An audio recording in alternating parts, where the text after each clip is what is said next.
on a un fantasme, c'était de se dire on veut une boîte 100% transparente sur 100% des sujets, parce qu'en fait, on ne voit pas pourquoi on ne le ferait pas. En fait, on a monté, et tout ce qu'on a fait avec Cobalt, on l'a fait avec une forme de naïveté, mais enfin consciente. Mais on s'est dit, on préfère faire les choses de façon naïve et saine, enfin, qui nous paraissent saines, quitte à corriger ensuite, plutôt que de partir du principe que les choses vont mal se passer, donc il faut cacher des choses et tout. Donc, et là-dessus, sur la partie transparence, j'en ai discuté avec pas mal d'autres patrons de boîtes qui avaient un peu toujours les mêmes arguments. Soit les gens s'en fichent, donc ça sert à rien. Bon, bah, si les gens s'en fichent, ça ne coûte rien non plus, donc mauvais argument, enfin, à mon avis. Soit, deuxième argument, les gens sont pas assez intelligents. Ça, je l'entends. Hein. Ah oui. Oh non, mais ils comprendront pas les chiffres, parce qu'effectivement, si tu affiches le résultat d'exploitation, de quoi tu parles et tout. Alors, bon, bah, tu peux recruter des gens intelligents, et deux, tu peux les former. Et nous, c'est ce qu'on essaye de faire. Bonjour et bienvenue dans le podcast Résonance, le podcast de l'expérience collaborateur. Je suis Sarah Cruveillé et je reçois aujourd'hui Julien Bénichou. Bonjour Julien. Bonjour. Bonjour Sarah. Merci d'avoir accepté mon invitation. Merci de l'invitation. On va parler de toi pendant ce moment. Donc, je vais déjà un petit peu te présenter. À la fin de ton cursus d'ingénieur en informatique, spécialité conception logicielle, tu décides d'effectuer ton stage de fin d'études en Nouvelle-Zélande, où tu expérimentes le développement mobile et technologie Beacons. Tu vas tout nous expliquer, d'accord? Donc, allez, pour celle-là, je le fais. Donc, les Beacons, c'est en gros des balises Bluetooth intelligentes, si j'ai bien compris. Je me suis bien documentée surtout, qui permettent d'interagir avec les utilisateurs à proximité. Par exemple, un magasin équipé, le client va recevoir un message qui va lui dire, par exemple, 20% sur tel article aujourd'hui. Ouais, c'est ça. J'ai bien fait mon travail. Après, il y a d'autres mots, peut-être tu vas faire à nouveau faut que tu m'aides. Et à ton retour en 2015, tu décides de rejoindre en tant que développeur une équipe expérimentée en développement sur mesure, Java. C'était dans une ESN spécialisée. Alors, je vais me faire du coup le porte-parole quand même de nos auditeurs. C'est que pendant ce temps d'échange avec nous, il va falloir vraiment que tu parles comme à des gens qui ne connaissent rien en informatique, s'il te plaît. Ouais. Genre Java, ESN, open source, c'est des choses où à un moment, il va peut-être falloir que tu nous mettes le sous-titrage.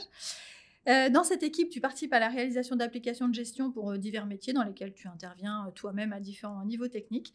Tu es très attiré par la compréhension du métier de tes clients, c'est ce qui te drive, j'ai l'impression, et ce qui t'anime. Et tu participes activement aux ateliers de spécification fonctionnelle, c'est-à-dire comment vont fonctionner les applis et pour quel usage pour les utilisateurs. C'est ça ? C'est ça. Et ainsi, tu participes aussi évidemment au comité projet. Et finalement, après quelques temps, tu prends la gestion de projet pour le groupe DPD, le groupe La Poste. Et en 2007, tadam, tu cofondes la société Cobalt. 2017, ouais. 2017, j'ai dit 2007 ouais. Ah, je t'ai donné un peu 10 ans de plus. Non, là, t'étais à l'école encore, ouais, petite absolument. école. En 2017, tu cofondes la société Cobalt, au sein de laquelle tu portes les décisions stratégiques et business. Ça va ? Et comment on se connaît ? Alors là, c'est la magie des réseaux sociaux. Et j'aime beaucoup ça, de se dire que les réseaux sociaux, justement, c'est pas que du virtuel. À un moment, on peut chacun d'entre nous le rendre réel. Et c'est ce que j'ai fait. J'ai vu une de tes publications sur LinkedIn. Je ne te connaissais pas. Et j'ai vu que tu parlais de la transparence des salaires. Et je me suis dit, intéressant. Et j'ai dit, et voilà. Et je t'ai contacté sur LinkedIn. Et c'est grâce à ça que tu es assis aujourd'hui dans cette chaise. Donc, merci aussi de ton ouverture et de ta curiosité, parce que tu ne me connaissais pas non plus, et de ta confiance, a priori.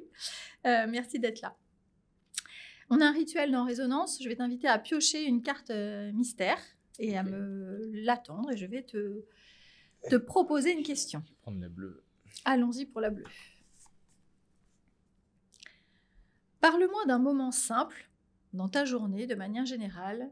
Je vois que tu fronces les sourcils. Ouais. Ça y est, t'es inquiet. Non, vas-y. Parle-moi d'un moment simple dans tes journées qui te fait dire « chouette cette journée ». Ok.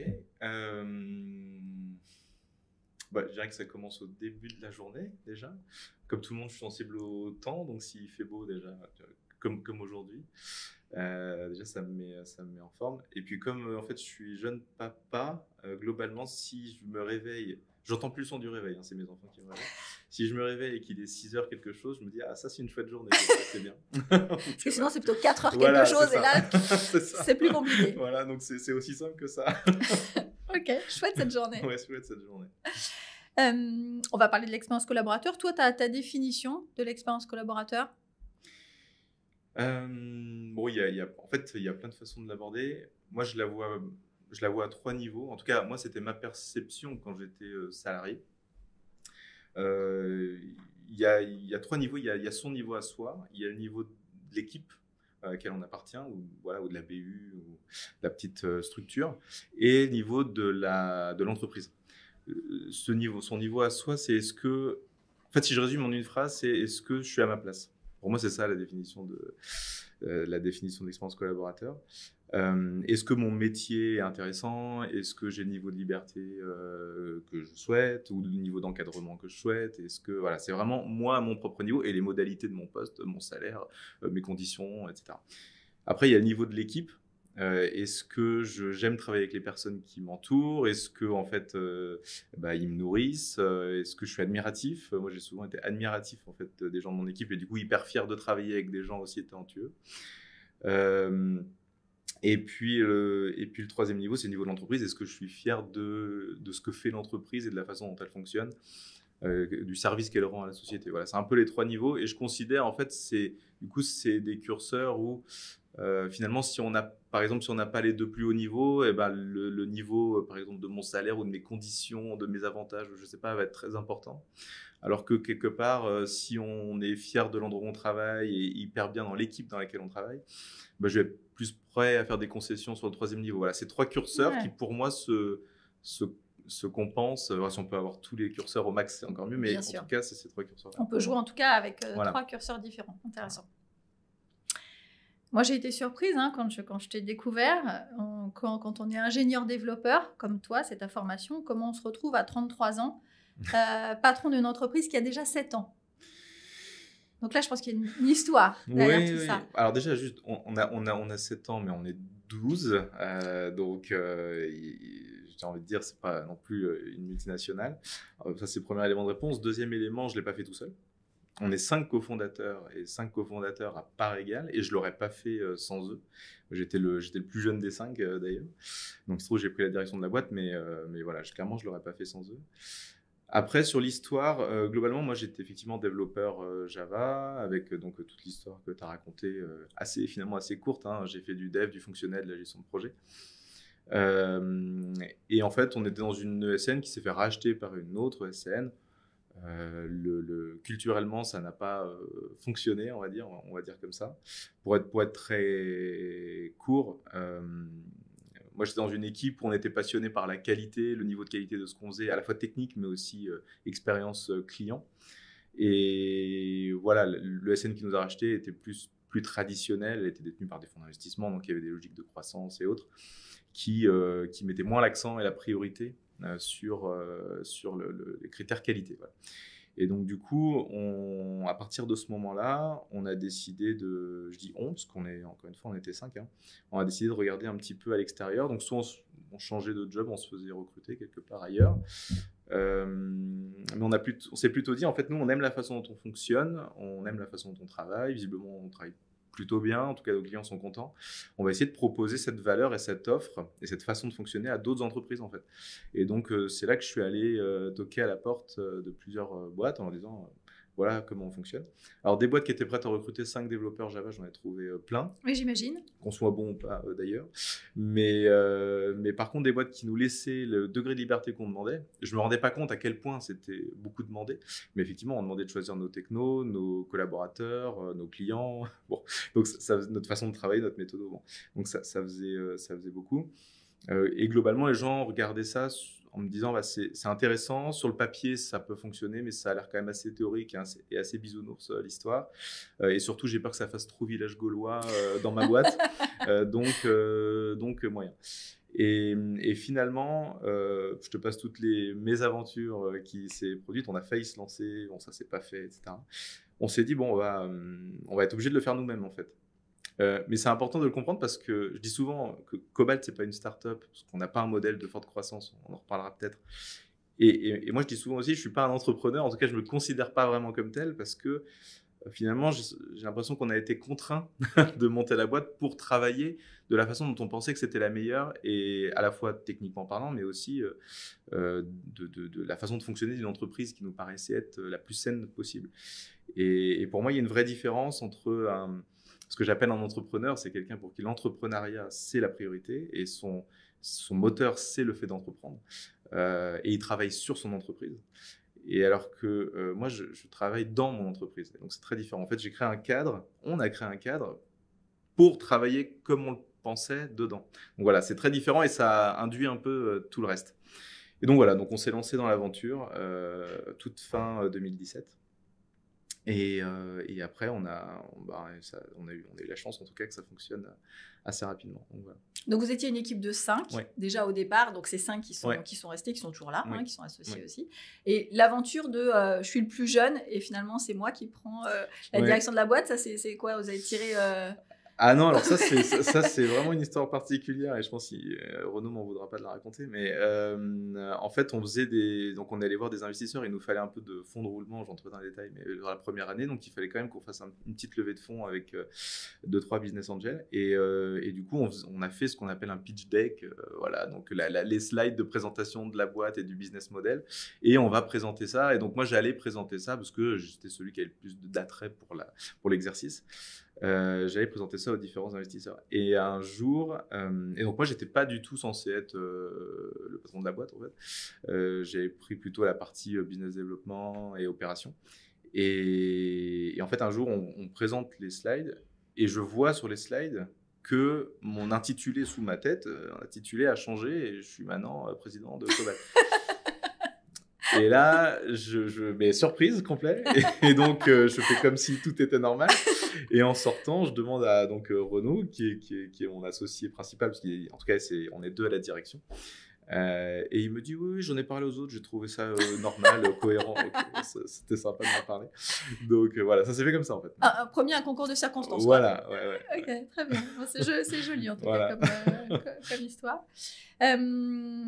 La transparence, d'ailleurs, j'ai pris contact avec toi sur la transparence des salaires, mais de notre échange dans la préparation, j'ai compris que la transparence, de manière générale, c'était une valeur clé chez Cobalt, notamment avec les salaires affichés, d'ailleurs, dès l'offre d'emploi, et puis la transparence des salaires de tous ceux qui sont aussi déjà là. Finalement, pourquoi ce choix et quel est l'impact? Alors d'abord, je ne sais pas depuis quand exactement, mais quel est l'impact que tu peux mesurer depuis? Alors, j'essaie de répondre dans l'ordre. Donc, dans la transparence de façon générale, là, c'était vraiment une volonté depuis le départ de la boîte de se dire, en fait, on a un fantasme, c'était de se dire, on veut une boîte 100% transparente sur 100% des sujets, parce que en fait, on ne voit pas pourquoi on ne le ferait pas. En fait, on a monté, et tout ce qu'on a fait avec Cobalt, on l'a fait avec une forme de naïveté, mais enfin consciente. Mais on s'est dit, on préfère faire les choses de façon naïve et saine, enfin, qui nous paraissent saines, quitte à corriger ensuite, plutôt que de partir du principe que les choses vont mal se passer, donc il faut cacher des choses et tout. Donc, et là-dessus, sur la partie transparence, j'en ai discuté avec pas mal d'autres patrons de boîtes qui avaient un peu toujours les mêmes arguments. Soit les gens s'en fichent, donc ça sert à rien. Bon, bah, si les gens s'en fichent, ça ne coûte rien non plus, donc mauvais argument, enfin, à mon avis. Soit, deuxième argument, les gens sont pas assez intelligents. Ça, je l'entends. Hein. Ah oui? Ouais, non, mais ils comprendront pas les chiffres, parce qu'effectivement, si tu affiches le résultat d'exploitation, de quoi tu parles et tout. Alors, bon, bah, tu peux recruter des gens intelligents, et 2, tu peux les former. Et nous, c'est ce qu'on essaye de faire. Moi, j'ai donné 2 formations pour comprendre ce que je passe les slides, que je passais en board, du coup, tous les trimestres à tout le monde et tout. Et donc, j'ai essayé d'expliquer les chiffres. Donc, tu peux former les gens. Et 3, et pour moi, c'est le seul vrai argument que j'ai entendu, c'est ça va les stresser. En fait, si la situation de la boîte va mal, et il y a des passages, il y a des hauts et des bas, bien sûr, ça va les stresser. Et finalement, c'est pas leur rendre service et c'est pas leur métier. Eux, ils ont leurs problèmes déjà à leur niveau. Pourquoi est-ce que ils se prendraient les problèmes du dirigeant? C'est pas juste quelque part. Et ça, pour moi, c'est un vrai argument recevable qui ne pèse pas, à mon avis, suffisamment lourd dans la balance par rapport à ce que ça apporte d'un autre côté. Mais voilà, ça c'est le seul vrai argument dont je le dis parce que c'est le seul vrai que j'ai entendu. Je me suis dit, oui, c'est vrai. Mais voilà, mais pour nous, par contre, ça valait quand même le coup de le faire parce que c'est aussi un moyen de contrôle. Pour moi, c'est les contre-pouvoirs, tu sais. Donc, si tout est transparent, tout le monde peut tout regarder et tout le monde peut venir me poser des questions et me dire pourquoi tu as fait ça. Ça veut pas dire qu'on sera d'accord. On n'est pas, enfin, c'est normal, on n'est pas tous tout le temps d'accord sur tous les sujets. On est 12. C'est pas beaucoup, mais même à 12, même à 2 dans un couple, on n'y arrive pas. Donc, donc à 12... Tu fais passer un message non, mais pas du tout, mais je l'embrasse très fort d'ailleurs. Non, mais par contre, ce que je veux dire, c'est que c'est juste, ça ne veut pas dire qu'on est tous d'accord sur tout. Mais par contre, on peut discuter de tout. Et pour moi, ce qui est important, c'est que les gens comprennent les choix qui sont faits. Après, à partir d'une situation, ils auraient peut-être fait différemment. Sûrement, enfin, voilà, il n'y a pas une façon de faire les choses. Mais voilà, c'est transparent, les gens comprennent, on peut en discuter, on peut en débattre. Donc ça, c'était vraiment le point central. Ensuite, c'était une cohérence parce que depuis le départ, techniquement parlant, nous, on travaille qu'avec des outils open source. Donc, rapidement, c'est le seul mot technique que je dire. Donc, c'est du code ouvert. Donc, c'est-à-dire finalement, les logiciels qui sont faits en open source, vous pouvez aller voir le code, vous pouvez aller voir comment ils sont faits. C'est important. Aujourd'hui, on parle beaucoup d'IA. Donc, il y a les réseaux sociaux et il y a l'IA. On parle d'algorithmes. Typiquement, que les algorithmes soient ouverts et open source, c'est une bonne idée pour voir si, par exemple, un milliardaire ne peut pas orienter les algorithmes. Voilà. Donc, c'est une forme de contrôle et de sécurité, à mon avis. Après, sur les salaires, en fait, c'est plus simple. C'était le dernier sujet qu'on n'avait pas rendu 100% transparent parce qu'on n'avait pas le droit, tout simplement, parce que d'un point de vue RH, a priori, en tout cas, on ne peut pas dire à un salarié B, voilà, ton collègue A, il a tel salaire. Voilà, par rapport à RGPD, là, par rapport au respect des données personnelles ou même avant ça. Même avant la RGPD, je crois que ce n'était pas quelque chose d'autorisé. C'est une donnée, oui, personnelle, mais la RGPD n'existait pas. Et du coup, on a d'ailleurs demandé l'avis à notre cabinet comptable, enfin le pôle social, et il nous avait dit non, vous ne lancez pas là-dedans. Voilà. Et du coup, on l'a quand même fait parce qu'on avait vraiment envie de le faire. Petit côté rebelle. Voilà, on avait vraiment envie de le faire. Et du coup, on a fait signer une charte. Enfin, on a demandé à tout le monde déjà individuellement ce qu'il en pensait. Et puis, on a fait signer une charte comme la charte du télétravail. Et donc, maintenant, c'est un prérequis. Et à l'embauche, un entretien d'embauche, on en parle, etc. Voilà, la façon dont on l'a fait très, très simplement, c'est on a chaque début d'année, donc les augmentations sont en janvier, donc les salaires bougent en janvier. Chaque début d'année, on publie un tableau qui a 4 colonnes, le nom, prénom de la personne, son salaire brut annuel, d'éventuels avantages, typiquement du temps partiel ou une voiture de fonction, par exemple. Et puis, 4e colonne, on a appelé ça un salaire normalisé. Là aussi, c'est pour aller vraiment au bout de la transparence. Le salaire normalisé, c'est pour comparer ce qui est comparable. Typiquement, celui qui a 80%, son salaire brut annuel, il ne veut pas dire grand-chose. Il faut le ramener à ce qu'il est en équivalent temps plein. Ou moi, par exemple, j'ai une voiture de fonction, j'ai réintégré ce que ça coûte à l'entreprise dans mon salaire pour dire si l'entreprise, c'est plutôt ça qu'elle me verse en salaire, c'est ça que j'aurai. Voilà. Donc, pour qu'on puisse comparer ce qui est comparable. Donc ça, c'est la façon dont on l'a fait très concrètement. Après, sur ce que ça apporte, honnêtement, ça n'a pas fait bouger beaucoup de choses. Après, on était dans le meilleur cas de figure pour le faire. Moi, je ne prône pas non plus pour dire « Ah non, mais c'est hyper facile à faire, il faut le faire à grande échelle, c'est applicable à tout le monde. » tout. On était dans les conditions parfaites pour que ça se fasse. C'est-à-dire, il y avait déjà un environnement de confiance, il y avait déjà un environnement de transparence. Les gens sont globalement bien payés. Tout le monde est au-dessus du salaire médian. Ce n'est pas les mêmes crispations quand on est au SMIC que quand on est à 2500 €. Et il y a peu d'écart entre les gens. L'écart max entre le plus bas salaire et le plus haut salaire, il est sous les deux, le facteur. Donc, voilà. Donc, toutes les conditions, et on est petit, on est 12, donc, toutes les conditions étaient réunies. Donc, voilà, j'ai la modestie de dire que c'est pas forcément quelque chose à appliquer bien au-delà. Je le précise parce que sur le fameux post LinkedIn, j'ai eu quelques remontées comme ça. Et non, c'est pas ce que je dis, je partage juste ce qu'on avait fait. Au cas où ça pourra en inspirer d'autres, parce que moi j'ai été inspiré par 2 autres boîtes que j'ai vues qui ont fait ça. Donc voilà, je me suis dit pourquoi pas. Et donc très concrètement au quotidien, les gens m'en parlent pas, ça n'a pas créé de tension. Lors des entretiens annuels, parce qu'on l'a publié avant de faire les entretiens annuels, j'ai dit que c'était plus faire. Pas mal de monde m'en ont parlé quand même. Et il y avait des questions. Alors, soit pour leur propre cas, pourquoi je suis là, etc. Soit pour d'autres personnes. Ah, mais un tel, je pense qu'il devrait être plus là. Ah oui. Voilà. Mais pas en mode revendication, en mode explication. Je ne comprends pas, mais je me doute qu'il y a de bonnes raisons. Et du coup, donc voilà, c'est pour ça que je dis on est déjà dans un truc très... J'ai la chance d'avoir une équipe qui me faisait déjà confiance. Donc du coup, et ils savent que je prends pas de décision à la tête du client. D'ailleurs, que je prends pas tout seul. Renaud est avec moi pour ça. Donc voilà, il n'y avait pas eu d'animosité là-dessus. Après, on a moins d'un an de recul sur la mesure, mais je ne suis pas très inquiet. En tout cas, on a passé le stade de l'affichage statique et on a passé le stade des augmentations, ce qui est deux choses un peu différentes. Entre la photo me correspond, enfin me convient, et l'évolution. Et l'évolution, pourquoi lui plus que moi. Bon. Donc c'était un peu deux étapes que moi j'avais en tête, un peu clés, sur des dynamiques assez différentes.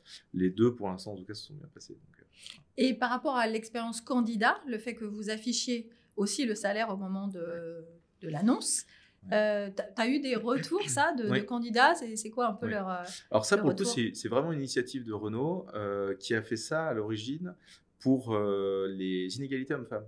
En fait, il y a des études qui sont sorties qui ont montré que les femmes négocient moins bien leur salaire ou osaient moins demander, etc. Et donc là, déjà, ça met un peu tout le monde au même niveau. Alors, on met une fourchette, mais qui n'est pas très large. Donc ça, c'était vraiment la raison première, plus que de la transparence pure, mais c'était vraiment la raison première. Et effectivement, les candidats nous en parlent quand ils viennent. C'est souvent qu'ils nous disent bah, « moi, j'ai trouvé ça cool parce que c'est pas si fréquent que ça ». Et on a même eu un candidat qui nous a dit bah, en fait, moi, je suis venu, alors que j'ai un salaire beaucoup plus élevé aujourd'hui. J'ai vu que c'était ce salaire-là, mais je suis venu quand même, du coup, en sachant que c'était ce salaire-là. Donc, il y a moins aussi de crispation et il n'y a pas ce moment dans l'entretien un peu étrange. Quelles sont tes prétentions salariales? D'ailleurs, que je trouve assez bizarre parce que pour moi, quand on publie une offre d'emploi, enfin, intellectuellement, ça me paraît absurde de dire je propose une offre et il y a des modalités sur cette offre, le type de travail que tu vas faire, le temps de travail. Le salaire, c'est une des modalités, donc je ne comprends pas que tu puisses échapper au fait de dire, de communiquer cette modalité. Une candidature spontanée, c'est un peu différent, là c'est l'inverse. Mais quand tu publies une offre, tu donnes toutes les modalités. Je vois pas. Je trouve ça bizarre ensuite de demander au candidat et quelles sont tes prétentions. Attendez, c'est vous qui faites une offre. Donc voilà, je trouve ça un peu bizarre. Donc c'était parti de là. J'imagine que oui. Enfin, en tout cas, ça donne aussi la couleur de qui vous êtes.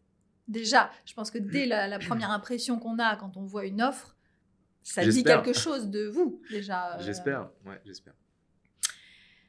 Tu m'as dit que Cobalt avait récemment fait sortir ses actionnaires et décidé de maintenir une rentabilité à 10% plutôt qu'une croissance à tout prix que tu as un petit peu évoqué tout à l'heure. Pourquoi ce choix? Bah, déjà, en fait, il y a plusieurs questions dans la question. Bon, je vais commencer par la rentabilité. La rentabilité, nous, c'est notre liberté. On dit cash is king, mais c'est tellement vrai. C'est-à-dire, en période où ça ne va pas, ça permet de résister, de faire ce qu'on veut, d'investir, plutôt que d'aller se vendre à pas cher ou d'accepter des missions qu'on n'aimerait pas, etc. Là, on peut plus se dire, tant pis, voilà, on va perdre de l'argent sur 6 mois, sur 7 mois, ça nous est déjà arrivé. Mais du coup, on va investir sur nos outils et ensuite, quand ça repartira, on aura un retour sur investissement. Donc finalement, ça permet d'avoir cette liberté-là et de pas supprimer d'emplois, d'embaucher 2 personnes alors qu'on est en plein Covid. Bon voilà, donc des exemples, j'en ai un certain nombre. De pas faire de chômage partiel. Voilà. Donc ça, c'est la renta. Et après, la croissance, en fait, pour être très honnête, je crois que ça ne nous intéresse pas. Voilà. Je pense que c'est le fond du sujet. Ouh là là. Voilà. Non, mais tu développes là parce que... Ouais, en fait, alors ça va faire très arrogant comme ça, mais ce n'est pas un challenge qu'on trouve excitant. Voilà, c'est pas ce qui nous anime. Ça ne veut pas non plus dire qu'on y arriverait d'ailleurs. En tout cas, je ne suis pas sûr que notre modèle il fonctionne. Pour moi, il a plein de vertus, mais je ne suis pas sûr que ce serait compatible avec de la croissance, en tout cas à une échelle beaucoup plus importante, parce qu'on a un modèle assez différent des ESN classiques. Mais le fond du sujet, c'est que ça nous intéresse pas. On avait envie de challenge beaucoup plus moteur. En fait, c'est toujours la qualité qui nous intéresse à la quantité. Alors, on peut faire les deux, mais n'importe qui s'intéresse à ces sujets de croissance et de rentabilité sait déjà que c'est deux curseurs sur lesquels on ne peut pas tirer en même temps. C'est plus on fait de la croissance, plus on est en cash burn, moins on fait de la renta, voilà. Et plus on fait de la renta, de la sécurité, et plus on fait. Bon. Donc c'est déjà ces deux curseurs pas forcément compatibles. Donc après c'est comment est-ce que tu alignes les deux.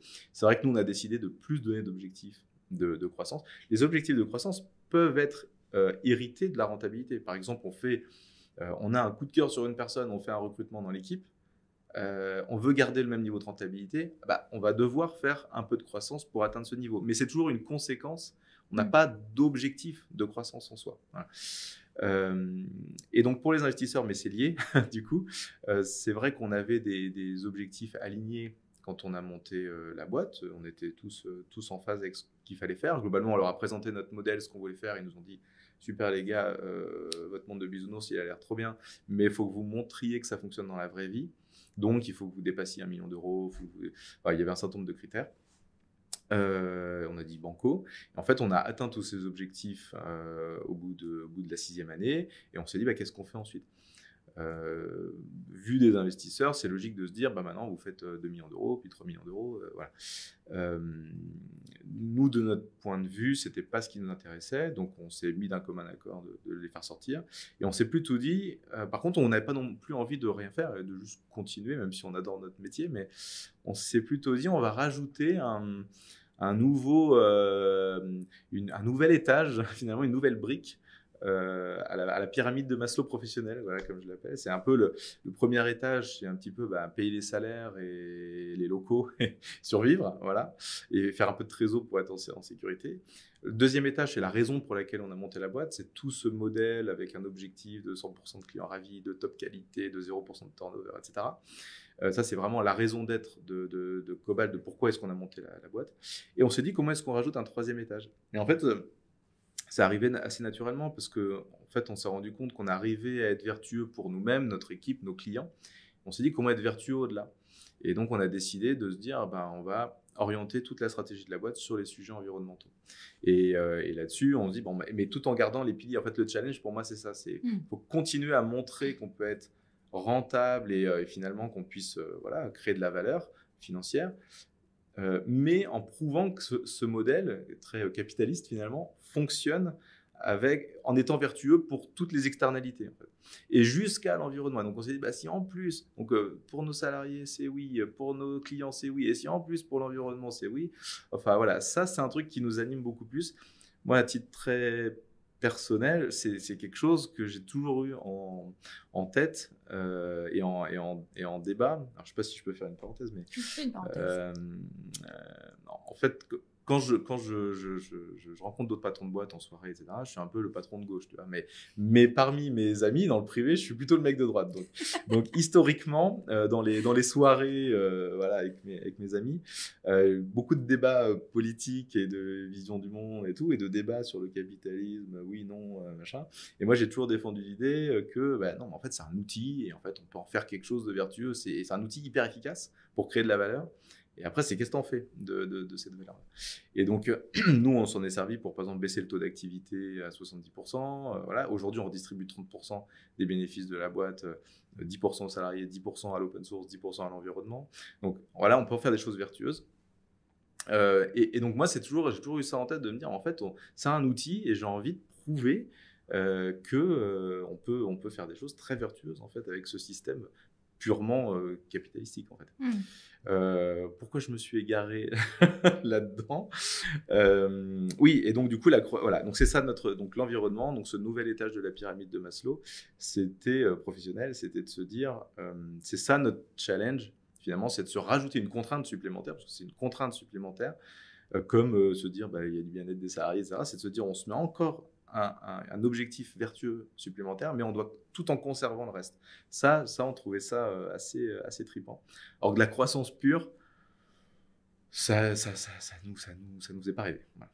C'est pas ce qui te fait lever le matin et tu te dis, tiens, si je faisais de la croissance. Non. Voilà. Tu vas un peu nous reparler peut-être de ce que tu viens d'évoquer. Si on ne l'évoque pas dans la prochaine question, fais-moi penser peut-être à te le redire, le partage de la richesse, de la valeur, et, voilà, et le taux d'activité. Mais là, et tu viens un petit peu de l'évoquer, un taux de turnover, quand on en a parlé, qui frôle le 0%. Ouais. Donc là, dans une entreprise du numérique, c'est extrêmement rare. Je pense que ça va en faire rêver plus d'un, plus d'une. Comment tu expliques cette fidélité des équipes? Alors oui, on est effectivement, on a la chance d'avoir. Alors encore une fois, on est 12, mais on a quand même 7 ans. Et on a eu 2 départs, pour être honnête, en 7 ans. Mais c'était un cas pour aller vivre à l'étranger et l'autre cas pour changer complètement de métier. Donc c'était pas, voilà, je ne considère pas comme du vrai turnover. Par ailleurs, on paye moins bien les gens que dans des startups dans l'IA, donc c'est pas non plus pour le salaire, même s'ils sont convenablement payés. Donc il faudrait sûrement leur poser la question. Déjà, en préambule, peut-être, je voudrais dire, moi, c'est quand même le truc dont je suis le plus fier dans la boîte. Et ça a beaucoup changé, parce qu'au début, quand on a monté Cobalt, ce dont j'étais le plus fier, c'était nos réalisations, en fait. Parce que moi, j'étais technique, j'étais dev, et je me disais, on a fait une super appli, nos clients sont super contents, il y a 0 bug, voilà. C'était nos réalisations, c'est vraiment ce qu'on faisait. Et en fait, avec le temps, ce qui me rend le plus fier, je suis toujours fier de ce qu'on fait, mais ce qui me rend le plus fier, c'est c'est notre équipe. C'est l'équipe qu'on a construite. Et je suis très, très reconnaissant aux gens de cette fidélité, en fait. Parce que, en fait, ils ne me doivent rien, quelque part. Ils pourraient complètement changer de job. Je pense que la raison... je reviens un peu à l'expérience collaborateur, en fait.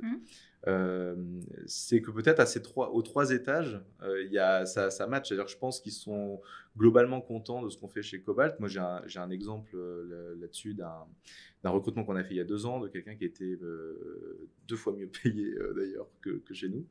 Il était dans un gros groupe français. Il est venu et pourtant le salaire était marqué sur l'offre, et donc il m'a dit, mais je suis venu et je suis 2 fois mieux payé actuellement, mais j'ai bien vu le niveau et donc ça me convient. Et je lui dis, mais pourquoi tu viens? Et il me dit, mais en fait c'est parce que j'ai envie d'être dans une boîte comme ça, j'ai envie de comprendre les décisions qui sont prises, qu'elles soient pas prises sur un terrain de golf sans que je ne comprenne pourquoi, et surtout vous faites des trucs utiles. Même pas des choses à impact, RSE ou quoi, juste utiles à la société. En fait, vos applis, elles servent à quelque chose dans la société. C'est pas la tech pour la tech. Voilà. Donc, voilà, il y a un sujet de l'entreprise.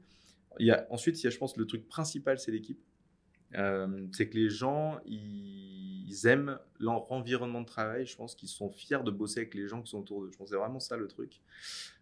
Beaucoup de gens très compétents techniquement, donc on peut apprendre beaucoup, et il y a beaucoup d'admiration réciproque, et donc ça moi je trouve ça super beau, sans être tarte à la crème, mais je trouve qu'il y a beaucoup de gens qui s'admirent quand même les uns les autres dans l'équipe. Je pense que ça joue beaucoup.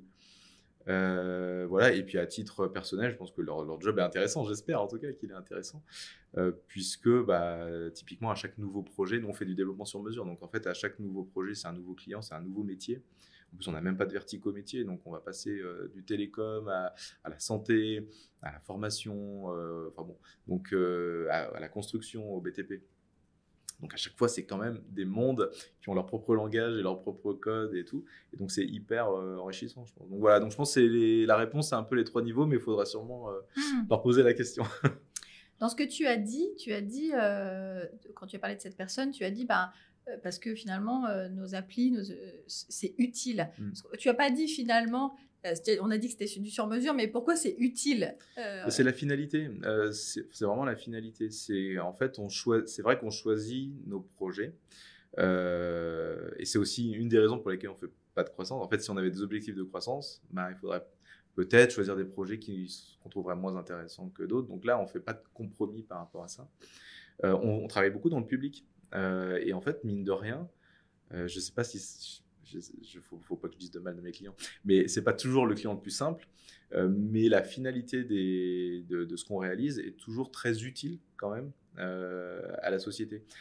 Alors que je vois pas mal de projets, alors il y a plein de trucs très utiles dans le privé, mais il y a pas mal de projets que je peux voir qui sont pas forcément hyper utiles ou qui ne sont là que pour générer des profits ou voilà, du business.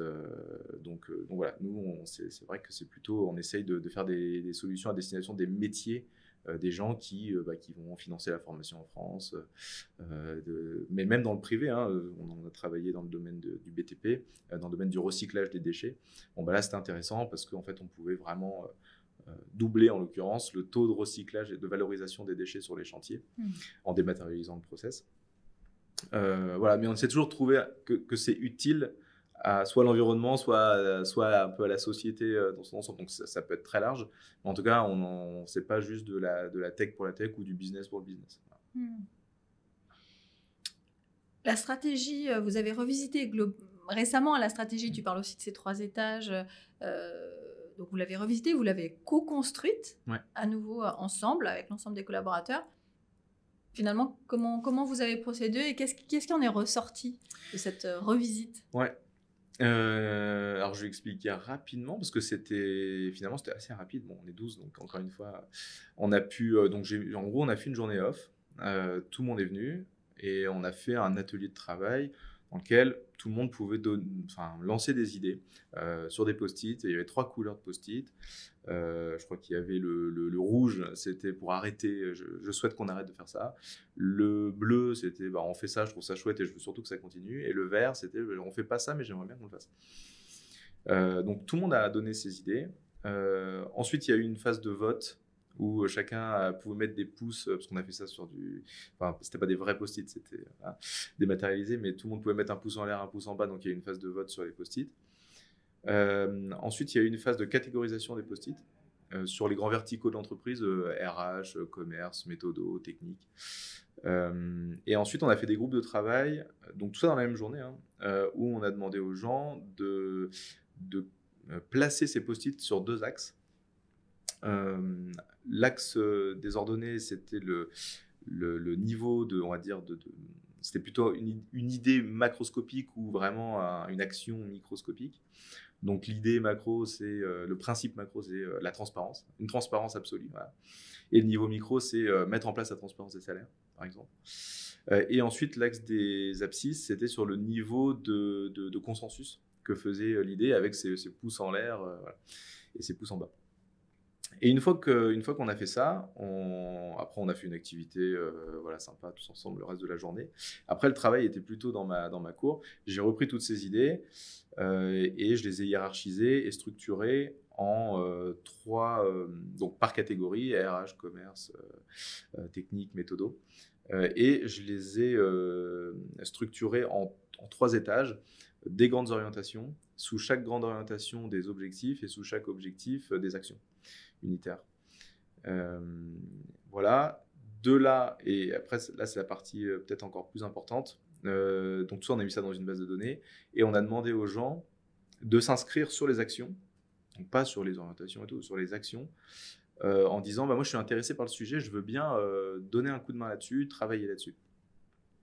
Voilà. Et dernière phase, on a demandé à ceux qui étaient intéressés sur les sujets de se dire moi, je veux bien être même référent sur le sujet. C'est peut-être pas moi qui vais faire, mais je veux bien être référent, suivre le sujet, aller chercher les gens, aller me voir pour me dire il faut du temps ou il faut du temps à cette personne pour faire ça.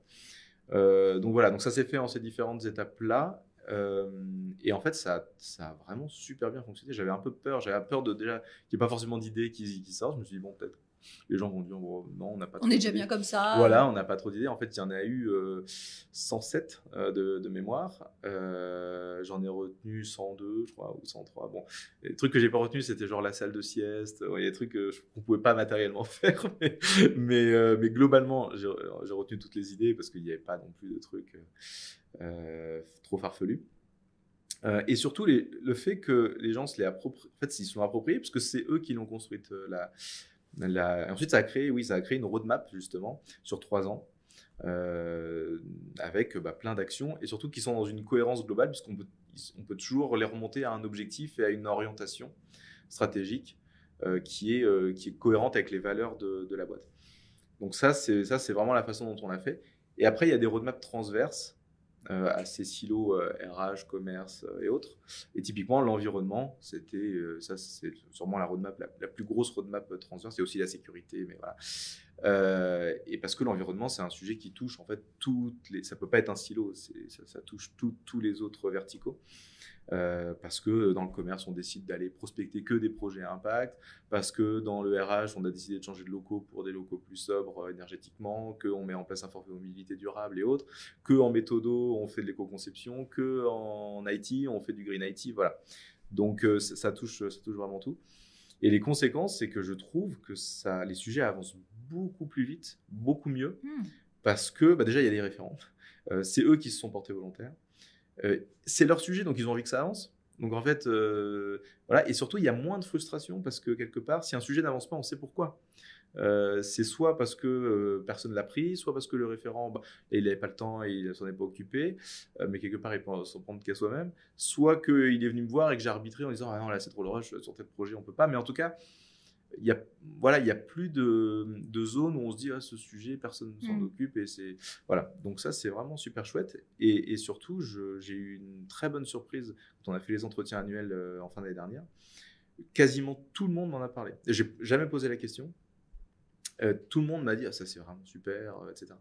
Alors que je pensais que les gens ne se rendraient pas forcément compte que c'est pas si fréquent que ça de construire une roadmap à 3 ans, à 12 comme ça. Donc en fait si, ils en étaient très très conscients, donc ça m'a fait super plaisir. Juste une question, parce que tu m'as dit, il y a des silos RH, commerce, tout ça, et en fait tu m'as dit que vous n'aviez pas, quand on s'est parlé, tu m'as dit qu'il n'y avait pas d'équipe commerciale. Oui. Donc, du coup, oui, alors quand je dis silo, c'est conceptuel, parce que ce que je veux dire, c'est qu'il y a des sujets RH, des sujets commerce, des sujets... mais par contre, effectivement, on n'a pas de commerciaux, on n'en a jamais eu, et on n'a pas vocation à en avoir. Là alors, encore... Qui vend alors ? Alors, c'est ça le problème, personne ne vend. Non, alors, c'est moi globalement qui fait le commerce, mais je suis aussi épaulé par une équipe d'avant-vente, Renaud notamment, ou Vincent, qui m'aide à répondre à des appels d'offres, par exemple. Les appels d'offres publics, autre avantage, ils ont du sens, ils sont utiles, et en plus, ils sont publics. Parce que quand on a monté Cobalt, on était 5 développeurs. Et donc on s'est monté, on a dit nous on sait faire des super trucs, et on a attendu et personne n'est venu toquer à notre porte. Mince, mais ils sont où les projets? Et les projets publics, ils sont publics, donc on peut y répondre. Donc parfois ça surprend parce qu'une petite boîte qui répond à des gros, puis on est plutôt sur des gros marchés publics, ça surprend, et les gens nous disent ouais, mais qu'est-ce que vous faites dans ce bourbier, c'est compliqué administrativement et tout. Mais voilà, en tout cas, il y a 2 bonnes raisons à ça. Mais donc, le commerce, effectivement, on le fait plutôt comme ça, ou bouche à oreille, ou réseau. Mais du coup, vous êtes dev et commerciaux. Oui, alors moi, j'ai plus le temps de faire du dev. Moi, si je le dis, parce que si mes équipes entendent dire oui, moi je suis dev, je vais me faire charrier. Donc ça, j'ai plus le droit de le dire. Ça, j'ai plus développé depuis. Ça fait plus de 6 mois. La règle, c'était si t'as rien développé depuis 6 mois, t'es plus développeur. Donc là, ça y est, j'ai explosé le compteur. Mais globalement, oui, on a quasiment que des développeurs. Et sinon, on a effectivement des chefs de projet qui sont à la fois développeurs, on va dire moitié de leur temps, fonctionnels surtout. Nous, c'est le gros de notre métier. Notre métier, c'est quand même surtout d'apprendre celui du client. Donc, fonctionnel peut-être 40% du temps, et puis chef de projet 10% du temps. Voilà. Et par rapport au taux, tu as parlé aussi du taux d'activité. Est-ce que tu peux un peu expliquer pour que ce soit plus clair pour ceux qui nous écoutent? Globalement, donc, on fait du développement sur mesure, et en plus, on le fait au forfait. On le fait au forfait, donc en fait ça nous permet, comme on tient les forfaits, ça nous permet d'avoir une meilleure rentabilité sur les développements qu'on fait par rapport à du temps passé par exemple, parce qu'on porte le risque, donc on vend les jours plus chers. Bon, je rentre pas dans le business model, mais en tout cas on a une meilleure rentabilité sur les projets qu'on réalise, et du coup ça nous permet de baisser le taux d'activité de l'entreprise pour se dire, alors pour garder un niveau de rentabilité à 10%. Mais qu'est-ce qu'on fait de ces 30% finalement de temps qu'on gagne? En fait, c'est ça qu'on réinvestit. Alors, il y a un peu de temps. En fait, il y a même quasiment 40% la plupart des années de temps en interne, finalement, passé en interne. Il y a 10 qui est toujours sur du commerce, de la gestion, de la compta et autres, RH et autres. Mais il y a 30% du temps de la boîte qui est réinvesti en fait en interne sur nos outils techniques. Parce que, et là j'ai dit que je ne parlais pas de technique, mais en gros, on a des outils qui nous ont permis d'industrialiser le sur-mesure, ce qui est un peu antinomique, parce qu'on est vraiment des artisans sur le métier. et du sur-mesure, mais sur les outils, comme on réalise beaucoup les mêmes types d'applications, plutôt de dématérialisation de processus, de digitalisation comme on dit. En fait, on a toujours besoin des mêmes outils, gestion des utilisateurs, les droits, les permissions, les tableaux, les filtres, les exports Excel et tout. Et tout ça, en fait, on peut l'industrialiser. Donc, en fait, on investit sur nos outils en interne pour être ensuite tenir encore mieux les forfaits, donc être encore plus rentable. Donc, voilà, initier ce cercle vertueux-là et surtout permettre aux gens de prendre le temps de faire du coup des trucs de qualité. D'être fiers de ce qu'ils font, ça participe aussi aux 0% de turnover. Enfin, voilà. J'ai beaucoup conceptualisé le cercle vertueux dans tous les sens, mais je pense ce serait trop long de tout détailler, mais ça participe aussi au fait finalement d'être fier de ce qu'on fait. On réinvente pas la roue, on fait pas 15 000 fois les mêmes trucs. À chaque nouveau projet, finalement, on fait des choses qu'on n'a jamais fait avant. Voilà, donc tout ça, donc ils ont un temps dédié vraiment, ouais. vraiment pour il y ça. a à peu près 30% du temps de la boîte qui rentre. Et je crois que je crois que ça a été, tu l'as officiellement dit, mais vous partagez la valeur. Il y a une réflexion sur le partage de la valeur qui est assez récente. Alors, en revanche, j'ai l'impression. C'est récent parce que, globalement, les 3 premières années, j'ai pas voulu toucher aux bénéfices de l'entreprise. Je voulais mettre en trésorerie. J'avais une obsession, c'était sécuriser la boîte. Les 3 années suivantes, déjà, il y a eu le Covid, tout ça, donc je n'étais pas forcément dans une meilleure optique. Mais on avait aussi des investisseurs et je n'avais pas envie d'ouvrir le sujet de qu'est-ce qu'on fait des bénéfices. En fait, on n'a jamais reversé les bénéfices, on n'a jamais versé de dividendes, on n'a jamais versé de primes. Voilà, vous n'avez pas touché du tout? On n'a jamais touché à l'argent qu'on a gagné. Okay. En fait, on s'en sert quelque part, c'est quelque chose qu'on réinjectait en temps.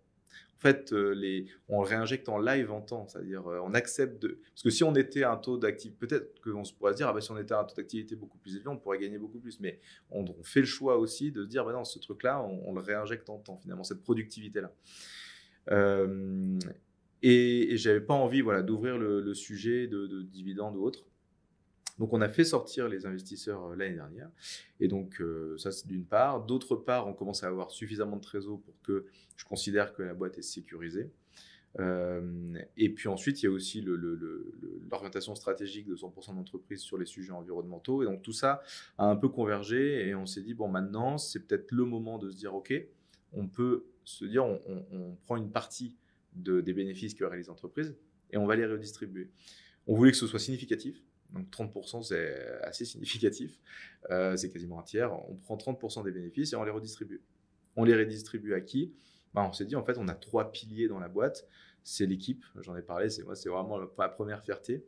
C'est l'open source, donc ça, c'est techniquement parlant, mais sans open source, il n'y aurait pas eu Cobalt. C'est vraiment ce dont je parle, l'industrialisation, le socle technique, ça, c'est vraiment grâce à l'open source que ça existe. Et puis, c'est l'environnement. Et donc, c'est 30%. On se dit, en fait, il y a 10% pour les équipes, 10% pour l'open source, 10% pour l'environnement. Voilà, à des associations, climat, biodiversité. Et c'est réparti, pour l'équipe, par exemple, c'est réparti le même montant pour tout le monde. Oui, ça aussi, c'est pas proportionnel au salaire ou que sais-je, on divise par le nombre de personnes. Et ça, c'est un outil tout à l'heure, je te demandais la fidélité. Enfin, c'est assez récent, mais je pense que potentiellement, ça peut aussi contribuer aussi à l'implication, au fait que les gens comprennent aussi, au-delà évidemment du sens qu'a leur travail au quotidien, que c'est aussi vertueux. Ouais, je pense. Alors moi justement, j'ai toujours été anti-prime. Je pense que c'est aussi pour ça qu'on n'a pas de commerciaux. Un parti variable, prime, on n'a rien de tout ça, y compris pour moi-même. Quand je discute avec d'autres patrons de boîte, ça leur paraît aberrant de ne pas avoir de variable. Mais moi j'ai toujours considéré, on a un job et on doit être correctement payé pour ce job. Point. Et après, on reste parce que notre job, il nous plaît. Et souvent les primes, il y a toujours un peu ce truc de dire le 13e mois, le 14e mois, oui mais ça compense un salaire moins bon. Donc j'ai jamais envie de rentrer là-dedans et surtout j'avais envie que les gens qui restent ils soient là pas pour l'argent évidemment s'ils sont pas assez bien payés mais qu'ils soient là parce qu'ils ont envie d'être là. Donc ça c'est vraiment, on avait plutôt un rejet des primes et autres jusque maintenant. Mais là, ça a vraiment fait effectivement du sens avec la stratégie globale de la boîte. C'est aussi cohérent de expliquer pourquoi ça arrive maintenant et pourquoi c'était pas là avant. Et puis effectivement, je trouve ça assez chouette de se dire pour les gens finalement quand ils travaillent, la valeur qu'ils génèrent, ils se disent tiens, il y en a un tiers qui est redistribué, donc un petit peu à moi d'ailleurs, mais aussi ça finance aussi un peu l'open source qui est mon outil de travail au quotidien et l'environnement qui est aussi une cause pour laquelle je me bats. Et on a beaucoup de gens aussi engagés sur les sujets environnementaux dans la boîte. Donc oui, de ce point de vue-là, je pense que ça, effectivement, ça donne encore un peu plus de sens à la valeur financière pour le coup qu'on génère. Ouais. Ça résonne vraiment parce qu'au moment de notre transformation chez Xelia, nous les commerciaux aussi avaient des variables, puis on avait des primes et au moment de la transformation, en fait, on a remis tout le monde à un fixe, donc il n'y a plus de primes. Y compris les commerciaux. Y compris les commerciaux. C'est rarissime. Donc voilà, donc tout le monde donc on a vraiment cette même philosophie et nous aussi, 30% des collaborateurs sont actionnaires. Le capital a été ouvert il y a 2 ans à tous les collaborateurs, donc tout le monde pouvait entrer au capital et du coup 30% des collaborateurs ont choisi d'entrer. Donc je pense que c'est vraiment des sujets effectivement aussi de fidélité, d'expérience collaborateur, de partage aussi de la richesse et de la valeur et de la réussite de la boîte. Donc je pense que c'est un vrai sujet. Alors, tu es encore jeune dirigeant, mais avec ton regard quand même, si 33 ans, c'est quand même très très jeune, avec ton regard de dirigeant, mais aussi d'ancien salarié, finalement, qu'est-ce que tu observes, toi, maintenant que tu recrutes aussi des gens, qu'est-ce que tu observes dans l'évolution de l'attente des collaborateurs aujourd'hui, par rapport au moment où toi, tu étais salarié? Oui, mais justement, je lève les yeux parce que moi, je me sens déjà vieux. quand je recrute des gens qui sont nés quasiment en 2000, je me dis waouh. Et effectivement, je pense qu'il y a ça évolue quand même. Finalement, ça fait que 10 ans que je travaille.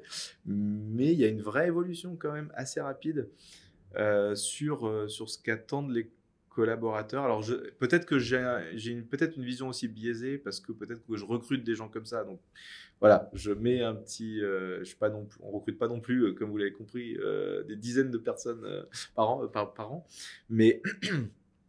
mais je vois que les gens, ils cherchent, bon ça tout le monde le dit, ils cherchent du sens, mais c'est au-delà du mot, c'est quand même vrai. Hein. Et justement, un peu à ces 2 niveaux, c'est-à-dire du sens dans leur quotidien et mon job, il sert à quoi. Et aussi, est-ce que je suis en accord avec la boîte globalement dans laquelle je bosse.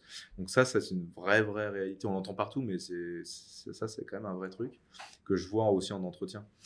Après, il y a beaucoup plus de demandes de liberté, je pense, qu'à une certaine époque. Mais du coup aussi, moins de peur à prendre des responsabilités. C'est-à-dire, je pense parce que ça va ensemble un peu.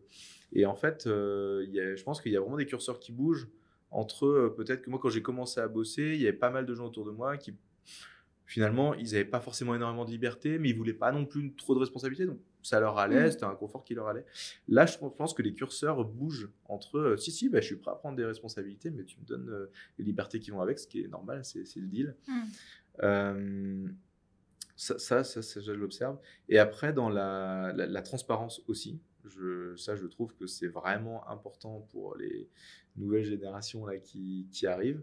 Mais voilà, plus aussi par tiens, il n'y a pas de raison en fait, qu'on nous cache des trucs. Et aussi la communication, je trouve.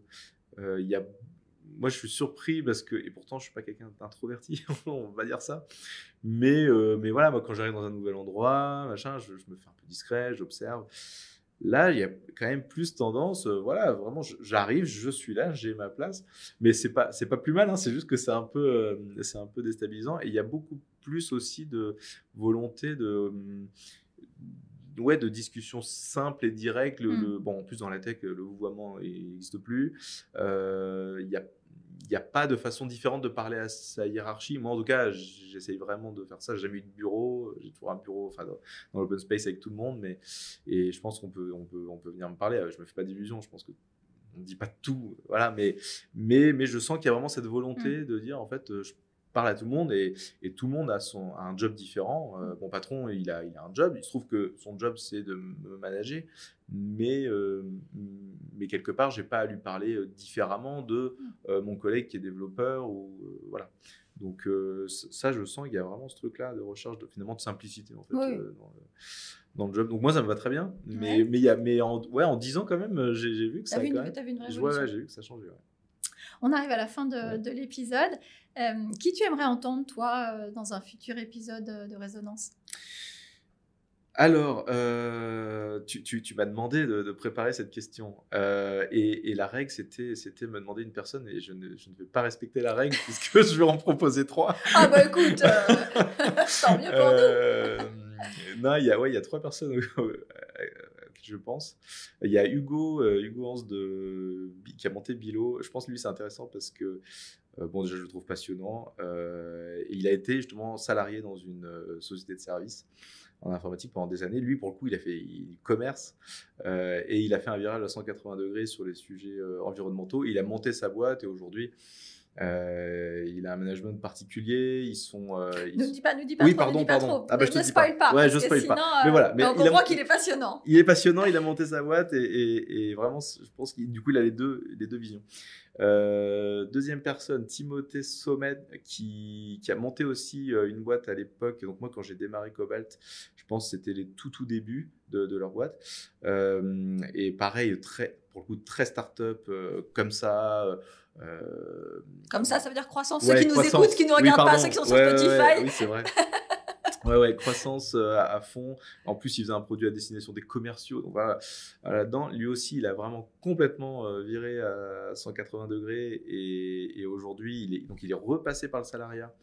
Et même après, il s'est mis à temps partiel. Enfin voilà, je divulgage pas le personnage, mais il y a une histoire d'environnement et d'habitat collectif. Voilà, pour faire un peu le buzz.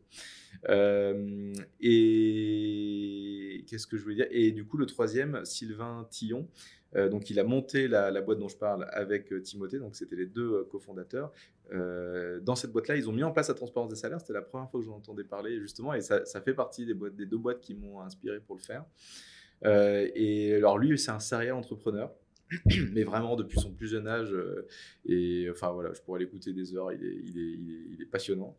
Il a même rédigé un livre que j'ai lu avant d'avoir mes enfants, qui était le pacte des futurs parents, voilà, une sorte de pacte d'actionnaires mais pour les parents. Bon. Et aujourd'hui, il a monté une école, voilà, et donc là il est dans non, vraiment, enfin 3 personnes que je recommande fortement. Voilà. Écoute, merci pour ta générosité. On arrive à la fin de l'épisode. Merci Julien d'être venu. Merci pour ton authenticité, ta générosité dans le partage. Merci à tous de nous avoir suivis et à très bientôt dans un prochain épisode de Résonance.